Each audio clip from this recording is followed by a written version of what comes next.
Monsieur Berini, bonjour. Vous venez d'être Bonjour. nommé à la tête du directoire de Air Corsica.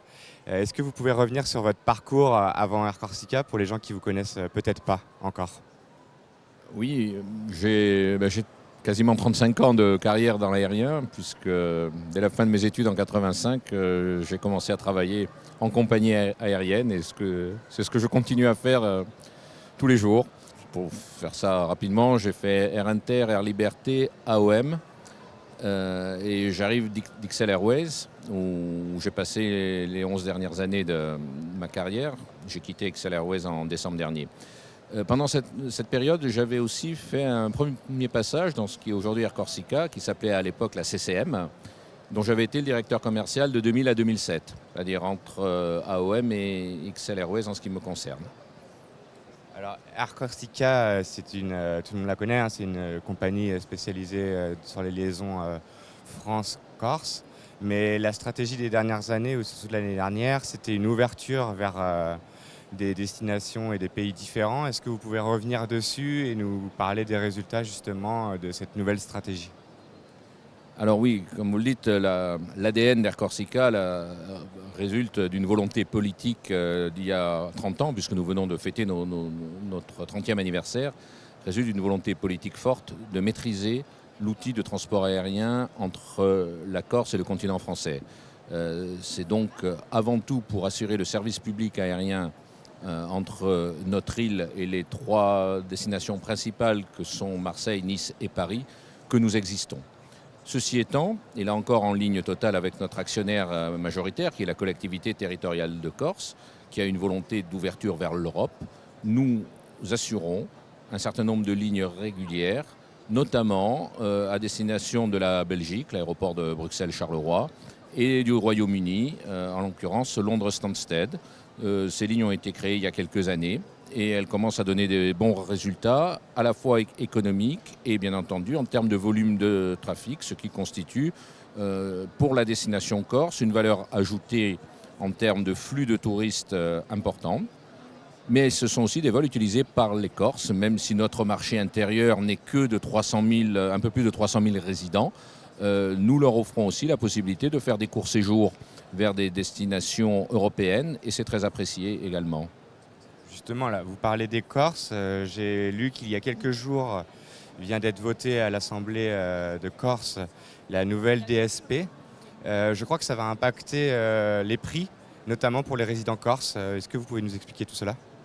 Oui, là encore, il s'agit d'une volonté politique forte qui est de baisser le tarif des résidents, puisque dès le début de la saison IATA été 2020, les Corses pourront se rendre à Marseille ou à Nice avec, je dirais, tous les avantages d'un plein tarif en termes de souplesse, de modification, de remboursement, pour moins de 100 € aller-retour, quand on sait qu'il y a quasiment 60 € de taxes dans un billet aller-retour, vous imaginez évidemment que ceci ne peut pas se faire pour 100% des sièges d'un avion sans une intervention forte au niveau financier de la puissance publique. De même, les résidents corses pourront désormais avoir accès à tous les vols Corse-Paris d'Air Corsica et d'Air France, notre partenaire sur cette ligne, pour un tarif aller-retour inférieur à 200 €. C'était une volonté de la population, c'était une volonté qui a été relayée par le politique et bien entendu nous sommes là pour la mettre en œuvre. Mais j'en profite aussi pour signaler que nous allons profiter de cette innovation tarifaire qui nous est donc demandée par le service public pour revisiter complètement nos grilles publiques, y compris non applicables aux résidents et y compris donc applicables à toute la clientèle au départ de France continentale et des pays européens dont nous avons parlé, à destination de la Corse. Nous allons avoir une grille tarifaire beaucoup plus dynamique, beaucoup plus souple, avec des options, et parce que cela aussi correspond à une attente aujourd'hui des clients. Quand vous dites revisiter vos lignes, est-ce que vous avez déjà une idée de comment vos lignes vont être modifiées ou est-ce qu'il y a quelques pistes que vous pouvez nous expliquer? Là, je parlais de grille de prix. Je parlais de notre pricing, avec certainement des prix d'appel plus bas, ou également des prix avec options dans des divers services additionnels que le client aura le choix de prendre ou de ne pas prendre. C'est ce qui se fait dans beaucoup de compagnies et qui fonctionne bien et qui est une véritable tendance. Donc nous nous inscrivons dans cette tendance. En ce qui concerne d'autres lignes, oui, nous avons des projets. Pas d'annonce pour l'instant pour l'été 2020. Nous avons déjà ouvert beaucoup de lignes, notamment la petite dernière dont on parle peu, mais dont nous sommes fiers. C'est une ligne à destination du Portugal, puisqu'il y a en Corse désormais une communauté portugaise assez vaste, mais il y a aussi des Corses qui voyagent et qui sont à la recherche de destinations en vol non-stop. Nous leur proposons le Portugal, Porto, et nous en profitons aussi pour amorcer une démarche auprès des acteurs du tourisme portugais pour faire découvrir à leurs clients la destination corse en vol direct. D'accord. Une nouvelle actualité aussi, l'arrivée de 2 nouveaux appareils A320 Neo. Est-ce que vous pouvez nous expliquer comment ça va impacter l'activité de la compagnie ? Alors ce sont en effet les 2 premiers A320 Neo du registre français. Nous sommes très fiers de mettre ces 2 appareils en ligne d'ici la fin de l'année.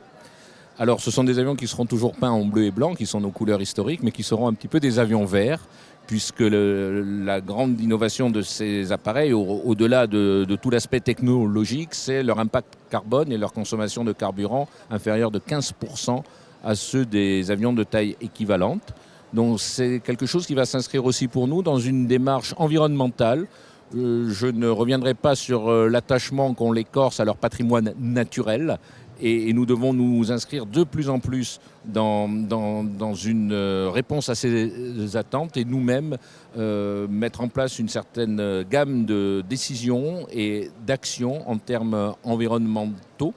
Et ce sera bien entendu le symbole que représente l'avion le plus économe en carburant et le moins polluant de sa catégorie, qui rejoindra donc la flotte d'Air Corsica d'ici la fin de l'année. Merci Luc Perini. Merci à vous.